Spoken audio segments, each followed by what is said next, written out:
दोस्तों, इस वक्त भयंकर बारिश और सैलाब ने पूरे पंजाब में तबाही मचा रखी है। यह भारत की तारीख का इस कदर बड़ा और भयंकर सैलाब है जिसने पूरी दुनिया को हिलाकर रख दिया है। आधा पंजाब पानी में डूब चुका है। लोगों के घर रेत की तरह पानी में बह चुके हैं। लोगों के जानवर तिनकों की तरह पानी में बह गए हैं। हरे भरे खेतों में पानी ही पानी नजर आने लगा है। पानी की रफ्तार इस कदर तेज थी कि लोगों को अपना सामान उठाने का भी मौका नहीं मिल सका। पानी को देखते ही लोगों की चीखें निकल गईं। लोगों को अपना घर बार माल मवेशी सब कुछ छोड़कर भागना पड़ा। मगर इन सब के बीच आज हम आपको पंजाब में वो कुरान पाक का एक ऐसा मोजज़ा दिखाने वाले हैं। एक ऐसा वाक्य आपको बताने वाले हैं जिसे सुनकर यकीनन आप भी हैरान रह जाओगे और कमेंट बॉक्स में फौरन ही माशा अल्लाह या सुभान अल्लाह लिख दोगे। इसलिए आज का यह वीडियो आप सभी के लिए बहुत खास है। आप इसको आखिर तक जरूर देखें और सबसे पहले कुरान पाक की मोहब्बत में आप इस वीडियो को दिल से एक लाइक जरूर कर दें और मेहरबानी करके इसे शेयर भी कर दें ताकि और भी लोगों के पास में यह वीडियो पहुंच जाए। तो चलिए दोस्तों, शुरू करते हैं। दोस्तों, इस वक्त पूरे पंजाब के हालात बहुत खराब हैं। यहां पर भारी बारिश की वजह से काफी ज्यादा नुकसान हुआ है। आधा पंजाब पानी में डूब चुका है। कई घर सैलाब में बर्बाद हो चुके हैं। बहुत से लोग मारे गए हैं और न जाने कितने ही लोग लापता बताए जा रहे हैं। खबरों के मुताबिक यहां पर बादल इस तरह से गरजे जैसे कि पहाड़ टूट रहे हों और फिर देखते देखते आसमान से ऐसा पानी बरसा कि सबके होश गुम हो गए। नदी और नाले सब दरिया बन गए। बड़े बड़े दरख्त पानी की लहरों में तिनकों की तरह बहने लगे। यह खौफनाक नजारा देखकर पंजाब के लोग घबराकर अपने अपने घरों से बाहर निकले। कोई अपने बच्चों को उठाए भाग रहा था तो कोई मां अपनी बेटी को सीने से लगाकर चीख रही थी। लेकिन पानी की रफ्तार किसी की कोई मोहलत देने को तैयार न था। इसी बीच एक गांव की मस्जिद में नमाज हो रही थी। मुसलमान मस्जिद में सफ बनाकर नमाज पढ़ रही थी। अब जैसे ही मौलवी साहब ने अल्लाहू अकबर कहा और नमाज पढ़ाना शुरू किया, तभी बादलों की गरज और बिजली की कड़कने की आवाजें आने लगीं और फिर देखते ही देखते जोरदार बारिश होना शुरू हो गई। इस वक्त आई यह बारिश कोई मामूली बारिश नहीं थी, बल्कि काले काले बादलों ने अचानक ही पूरे आसमान को ढांप लिया था। फिर इतनी तेज बारिश शुरू हुई कि चंद लम्हों में गांव की सारी गलियां और मैदान पानी से भर गईं। पानी का बहाव इतना ज्यादा तेज था कि नदी नाले भी उसके सामने बेबस हो गई। अब इधर मस्जिद के अंदर नमाजियों ने जब तेज बारिश को महसूस किया तो उनके दिलों में भी खौफ पैदा होने लगा। लेकिन उन सब नमाजियों के ईमान की मजबूती ऐसी थी कि किसी ने भी अपनी नमाज को नहीं छोड़ा, बल्कि वो वैसे ही अल्लाह की इबादत में मशरूफ रहे। और इधर मौलवी साहब भी इमामत करते हुए उनको वैसे ही नमाज पढ़ाते रहे। फिर बारिश इतनी ज्यादा तेज हो गई कि मस्जिद के अंदर भी पानी दाखिल होने लगा और फिर देखते ही देखते पूरी मस्जिद भी पानी से लबालब भर गई। यहां तक कि पानी नमाजियों के सीनों तक पहुंच गया। दोस्तों, अब हर तरफ पानी ही पानी भर चुका था। यहां तक कि गांव का हर कोना पानी में डूब चुका था। यह देखकर गांव का हर आदमी सदमे में आ गया था। लेकिन इधर मस्जिद में मौलवी साहब और मुसलमानों ने पानी के समुद्र में भी अपनी नमाज को जारी रखा, क्योंकि उनके दिलों में अल्लाह पर मुकम्मल भरोसा था। इसलिए उन्होंने पूरे ईमान के साथ अपनी इबादत को जारी रखा। अब दोस्तों, धीरे धीरे मस्जिद में पानी बढ़ता जा रहा था, यहां तक कि पानी नमाजियों के सीनों तक आ गया। लेकिन तमाम नमाजी अल्लाह की मोहब्बत और अल्लाह की रजा के लिए वैसे ही नमाज अदा करते रहे। और फिर इस तरह पानी में ही मौलवी साहब और सारे नमाजियों ने अपनी नमाज मुकम्मल की। नमाज पढ़कर फिर उन्होंने बाहर आकर जो नजारा देखा, उसे देखकर उन सबके होश उड़ गए, क्योंकि उन्होंने देखा कि उनका पूरा गांव मुकम्मल तौर पर पानी में डूब चुका है। वो जगह जो थोड़ी देर पहले खुश्क थी, वह जगह अब पानी के एक बहुत बड़े समुंदर में डूब चुकी है। गांव के जो लोग थोड़ी देर पहले खुशी से झूम रहे थे, अब वह खौफ और परेशानी में मुब्तला हो चुके थे, क्योंकि जिनके घर कच्चे थे वह पानी में बह चुके थे। इसलिए अब ऐसे लोगों के लिए पनाह लेना भी मुश्किल हो गया था। हर तरफ चीख पुकार की आवाजें आने लगी थीं। लोग अपने प्यारों को बचाने की कोशिश कर रहे थे, इधर यह तबाही देखकर मौलवी साहब ने फौरन ही अल्लाह की बारगाह में अपने हाथ उठा दिए और गिड़गिड़ाकर अल्लाह से दुआ करने लगे और कहने लगे, या अल्लाह, हम गुनहगारों को माफ कर दो, या अल्लाह, हमारी इस आजमाइश को दूर फरमा दो। अब इधर मौलवी साहब का दुआ मांगना था और उधर अल्लाह की कुदरत से बारिश फौरन ही कम होने लगी और फिर बादल आहिस्ता आहिस्ता छटकने लगे। अब गांव के जो लोग खौफजदा थे उन्होंने देखा कि अब बारिश का जोर टूट रहा है। यह देखकर तमाम गांव वाले खुश हो गए। दोस्तों, तभी लोगों को पानी के अंदर एक हरे रंग की थैली नजर आई जिसमें कुछ चीज नजर आ रही थी। लोगों ने फौरन ही पानी में उतरकर उस थैली को बाहर निकाला और उसे खोलकर देखा तो सब लोग हैरान रह गए, क्योंकि उस हरे रंग की थैली में अल्लाह पाक की मुकद्दस किताब कुरान पाक लिपटी हुई थी। यहां पर हैरत की बात यह हुई, इतनी भयंकर बारिश के बावजूद, इतने बड़े सैलाब के बावजूद वो कुरान पाक बिल्कुल खुश्क थी, यानी कि कहीं से भी वह गीली नहीं हुई थी। ऐसा लग रहा था जैसे पानी ने उसे कहीं भी टच ना किया हो। लोगों ने फौरन ही कुरान पाक को अपनी आंखों से लगाया और अल्लाहु अकबर की सदाएं बुलंद करने लगे। दोस्तों, कुरान पाक का यहां करिश्मा देखकर हर कोई हैरान रह गया। हर तरफ से सिर्फ एक ही आवाज आने लगी, बेशक कुरान पाक सच्चा है। यह वो मुकद्दस किताब है जिसने दुनिया को सही तरह से जीने के तरीके बताए हैं, दुनिया वालों को हक और सच की पहचान करवाई है, बहन और बेटी की तमीज सिखाई है और लोगों को दुनिया में रहने का एक निजाम दिया है। दोस्तों, इसके बाद मौलवी साहब ने लोगों से कहा कि देखो, अल्लाह की जात बहुत बड़ी है और अल्लाह ताला बहुत मेहरबान है, लेकिन साथ ही हमें अल्लाह ताला की हिकमत को समझना बहुत जरूरी है। इसके बाद मौलवी साहब ने सबको नसीहत की कि ए लोगों, हमें अल्लाह के बंदों का ख्याल रखना चाहिए। अगर कोई बंदा मुसीबत में हो तो हमें आगे बढ़कर उसकी मदद करनी चाहिए। और यही नहीं, जब भी कभी मुसीबत में अल्लाह से कोई दुआ मांगो तो उसमें दूसरों की मुश्किलात का भी जरूर ध्यान रखो। ए लोगों, हम चाहे कितने ही नेक क्यों ना हो, जब तक हम दूसरों की परेशानी का ख्याल नहीं रखेंगे तब तक हमारी इबादतों का हमें कोई भी फायदा नहीं होगा। याद रखो, अल्लाह को हमारे सजदों की नहीं बल्कि हमारे साफ दिलों की जरूरत है। मौलवी साहब की यह बात सुनकर गांव वालों के दिलों में भी एक नई रोशनी पैदा हो गई। इसके बाद उन्होंने अल्लाह से सच्चे दिल से माफी मांगी और अहद किया कि आज के बाद वह जब भी कभी अल्लाह से दुआ मांगेंगे तो दूसरों का ख्याल जरूर करेंगे और अपने आमाल में सुधार करेंगे। इस तरह से दोस्तों, यह मंजर ना सिर्फ एक पूरे गांव को बचा गया बल्कि सबके दिलों को भी हिला गया। लोगों ने पहली बार अपनी आंखों से देखा कि जब इंसान बेबस हो जाता है तो अल्लाह ताला की कुदरत से दुआ और कुरान पाक की बरकत से बड़ी बड़ी आफतें भी अपना रास्ता बदल देती हैं। दोस्तों, इस वाकये को सुनने के बाद मुझे अल्लाह ताला का वो वादा याद आ गया जिसमें अल्लाह ताला ने खुद इरशाद फरमाया है कि बेशक कुरान को हमने ही नाजिल किया है और बेशक हम कुरान पाक की हिफाजत करने वाले हैं। लेकिन इसके साथ ही आप इस बात को भी याद रखें कि यह वही अल्लाह का कलाम है, यह वही कुरान पाक है जो हमारे घरों में रखी हुई है, लेकिन हमने इसे सिर्फ अलमारियों की जिन्नत बना दिया है। जो किताब हमारी रहनुमाई के लिए नाजिल हुई थी, आज हमने उसे पढ़ने के बजाय बस घर में सजा कर रख दिया है। और जब हमने हिदायत को छोड़ दिया तो इसका नतीजा यह हुआ कि कुदरती आफतें हम पर लगातार नाजिल हो रही हैं। दोस्तों, आज हर आफत हम इंसानों के लिए एक पैगाम है कि वक्त अभी भी बाकी है, तौबा के दरवाजे अभी भी खुले हैं। अगर हमने अभी भी आंखें न खोली तो शायद अगला सैलाब इससे भी ज्यादा भयंकर होगा। इसके साथ ही यह वाकया हमें यह भी सिखाता है कि इंसान की असल ताकत दौलत या हथियार नहीं बल्कि ईमान और अल्लाह पर भरोसा है। इसलिए हमें समझना होगा कि कुरान शरीफ सिर्फ पढ़ने के लिए ही नहीं बल्कि अमल करने के लिए नाजिल हुआ है। जब हम अपनी जिंदगी को कुरान पाक के मुताबिक ढाल लेंगे तो फिर अल्लाह की रहमत भी नाजिल होने लगेगी।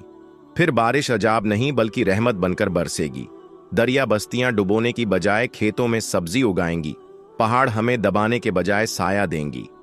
दोस्तों, आज जमीन हमें यह पैगाम दे रही है, आफतें हमें ये बता रही है ताकि हम अपने रब की तरफ पलट आए।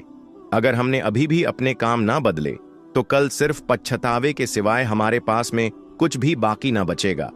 लेकिन अगर आज हमने सच्ची तौबा कर ली, अल्लाह ताला की मुकद्दस किताब कुरान पाक को मजबूती से थाम लिया और अपनी जिंदगी को अदलो इंसाफ, रहम और सच्चाई के असूलों पर कायम कर लिया, तो यकीन मानिए यह सरजमीन हमारे लिए सुकून का गवारा बन जाएगी।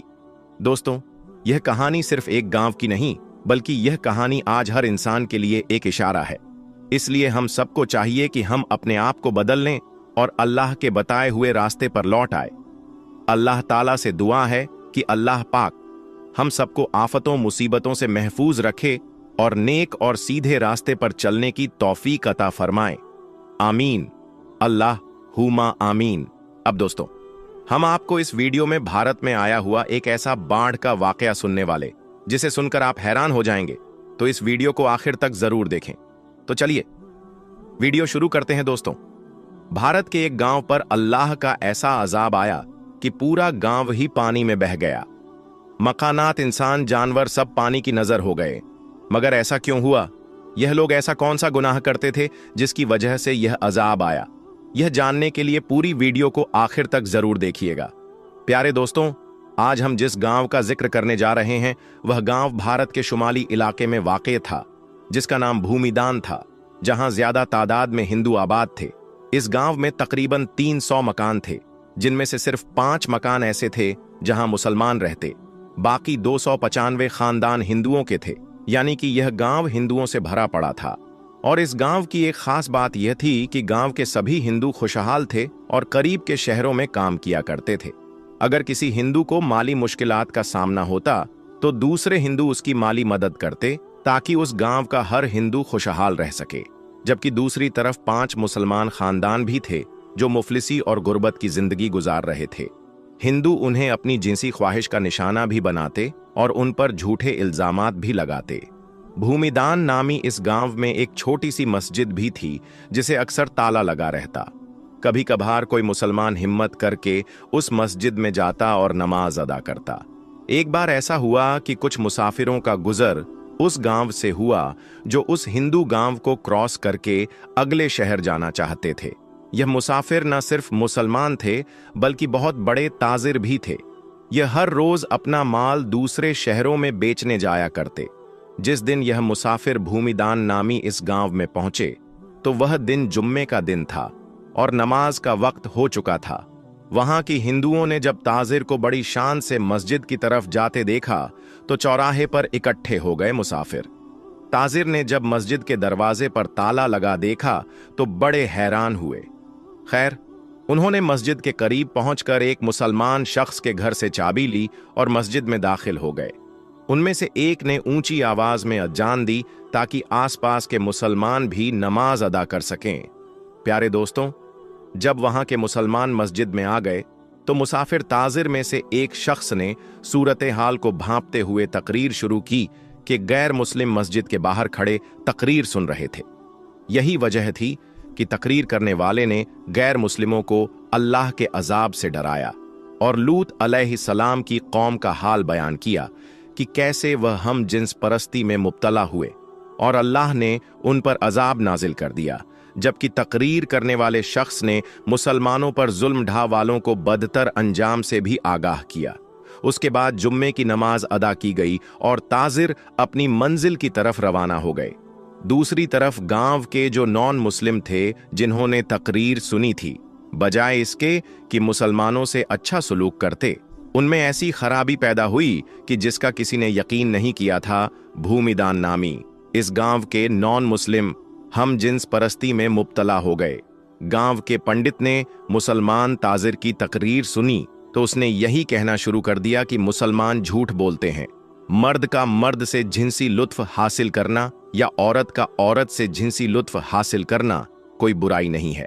साथ ही साथ पंडित ने गांव के गैर मुस्लिमों को भी यह दावत दी कि तमाम गैर मुस्लिम भी इस घिनौने काम को अपना ले। अगर मुसलमान सच्चे हैं तो हम भी देखते हैं कि कैसे हम पर अजाब आता है। उसके बाद पूरा गैर मुस्लिम गांव पंडित की कही हुई बात पर अमल करने लगा। भूमिदान नामी गांव में रहने वाले गैर मुस्लिम मर्दों से जिनसी ख्वाहिश पूरी करने लगे।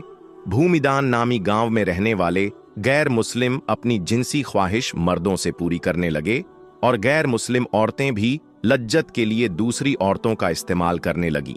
गांव में रहने वाले मुसलमानों ने जब यह देखा तो उन्हें समझाने लगे कि ऐसा करके तुम अल्लाह के अजाब को दावत दे रहे हो, मगर वह कहां मानने वाले थे। जब उनके जिनसी जरायम हद से ज्यादा बढ़ गए तो पांचों मुस्लिम घरानों ने उस गांव से जाने का फैसला कर लिया। जिस दिन मुसलमानों ने गांव छोड़ा उससे अगली रात अल्लाह का कहर नाजिल हुआ और पूरा गांव सैलाब की लपेट में आ गया और तमाम गैर मुस्लिम अपने मकानातों और बच्चों समेत पानी में बह गए, क्योंकि अस्तगफिरुल्लाह उन्होंने अल्लाह के कहर को दावत की थी। प्यारे दोस्तों, जब जनाबे लूत अलैहिस्सलाम की कौम ने भी ऐसी ही नाफरमानी की तो उन पर भी सख्त अजाब आया। हजरत जाबिर बिन अब्दुल्लाह रजी अल्लाह ताला से रिवायत है कि जनाबे मोहम्मद रसूलुल्लाह सल्लल्लाहु अलैहि वसल्लम ने इरशाद फरमाया, सबसे ज्यादा अंदेशा मुझे अपनी उम्मत पर कौम लूत के फेल का है। हजरत अब्दुल्लाह बिन अब्बास रजी अल्लाह ताला से रिवायत है कि रसूले करीम सल्लल्लाहु अलैहि वसल्लम ने इरशाद फरमाया, मलून है वह शख्स जिसने कौम लूत का काम किया। हजरत अब्दुल्लाह बिन अब्बास रजी अल्लाहु अन्हु से रिवायत है कि रसूल करीम सल्लल्लाहु अलैहि वसल्लम ने फरमाया, अल्लाह रब्बुल इज्जत निगाह ना फरमाएगा उस शख्स की तरफ जिसने मर्द या औरत से इगला किया। जब कौम लूत ने बदफेली की और उस पर अड़े रहे तो अल्लाह रब्बुल आलमीन ने उनको अजाब से हलाक कर दिया। कौम लूत का किस्सा तफसील के साथ किताबों में मिल सकता है। मुख्तसर यह है कि कौम लूत की बस्तियां निहायत जरखेज और फलों से भरपूर थीं। जब उनके अंदर बदफेली बढ़ गई तो अल्लाह रब्बुल आलमीन हजरत इब्राहिम अलैहिस्सलाम के भतीजे हजरत लूत अलैहिस्सलाम को उस कौम की तरफ नबी बनाकर भेजा तो उन्होंने कौम को इस बुरे काम से रोकने की कोशिश की और अल्लाह रब्बुल आलमीन की पहचान भी कराई। मगर इस कौम की सरकश इतनी बड़ी, वह कहने लगे कि अगर सच्चे हो तो हम पर अल्लाह का अजाब ले आओ। उस वक्त हजरत लूत अलैहिस्सलाम ने दुआ की कि ऐ हमारे परवरदिगार, फसाद करने वाली इस कौम पर मेरी मदद फरमा। अल्लाह रब्बुल इज्जत ने दुआ कबूल की और उस कौम पर 3 अजाब मुसल्लत कर दिए गए। सूरतुल हज़र की आयत नंबर 83 और 84 में जिक्र है। बस सूरज निकलते निकलते ही उन्हें एक बड़े जोर की आवाज ने पकड़ लिया। बिलाखिर हमने उस जमीन को ऊपर तले कर दिया और उन लोगों पर कंकर वाले पत्थर बरसाए। अल्लाह रब्बुल आलमीन ने कौम लूत की बेहयाई की वजह से ऐसा अजाब दिया कि किसी उम्मत को भी वह अजाब नहीं दिया गया। इसीलिए हदीसे पाक में लिखा है कि जिसको भी कौम लूत जैसा अमल करते पाओ तो फाइल और मफूल दोनों को कत्ल कर दो। एक रिवायत में तो यहां तक फरमाया कि जो शख्स चौपाई से बदफेली करे तो उसको और जानवर दोनों को कत्ल कर दो। प्यारे दोस्तों, इब्ने अबी दुनिया ने मोहम्मद बिन मुफक्कीर रजी अल्लाहु ताला अन्हु से रिवायत नकल की है कि हजरत खालिद बिन वलीद रजी अल्लाहु ताला अन्हु ने खलीफा अव्वल हजरत अबू बकर सिद्दीक रजी अल्लाहु अन्हु ने को लिखा कि अरब के अतरा में लिखा कि बाज ऐसे लोग पाए जाते हैं जो औरतों के तरह मर्दों से निकाह करते हैं। तो हजरत अबू बकर सिद्दीक ने सहाबा को जमा किया, जिनमें मौला अली मुर्तजा भी शामिल थे, और फरमाया कि इगलाम ऐसा गुनाह है जिसको कभी किसी ने नहीं किया सिवाय कौम लूत के, और अल्लाह रब्बुल आलमीन ने उसकी जो सजा दी वह सभी को मालूम है। मेरी राय यह है कि ऐसे शख्स को आग में जला देना चाहिए। हजरत अबू बकर सिद्दीक ने हजरत खालिद बिन वलीद रजी अल्लाहु ताला अन्हु ने कहा, आग में जला दो। तो हजरत खालिद बिन वलीद ने उन सब लोगों को आग में जला दिया। इमाम आजम हजरत अबू हनीफा रहमतुल्लाही ताला अलैह के नजदीक भी ऐसा काम करने वालों को आग में जला दें या उन पर दीवार गिरा दें या ऐसी ही कोई और सजा जो हाकिम या बादशाह या जज तजवीज करें। इसीलिए ऐसे अमल से जिस कदर हो सके बचना चाहिए, क्योंकि यह अमल अल्लाह की नाराजगी की वजह बनता है। अल्लाह रब्बुल इज्जत से दुआ है कि अल्लाह पाक हम सबको ऐसे हराम कामों से बचने की तौफीक अता फरमाए और हम सबको नेक रास्ते पर चलने की तौफीक अता फरमाए। आमीन सुम्मा आमीन। तो प्यारे दोस्तों, ये वाकया आपको कैसा लगा कमेंट करके हमें जरूर बताएं। मिलेंगे अगली वीडियो में, तब तक के लिए अल्लाह हाफिज।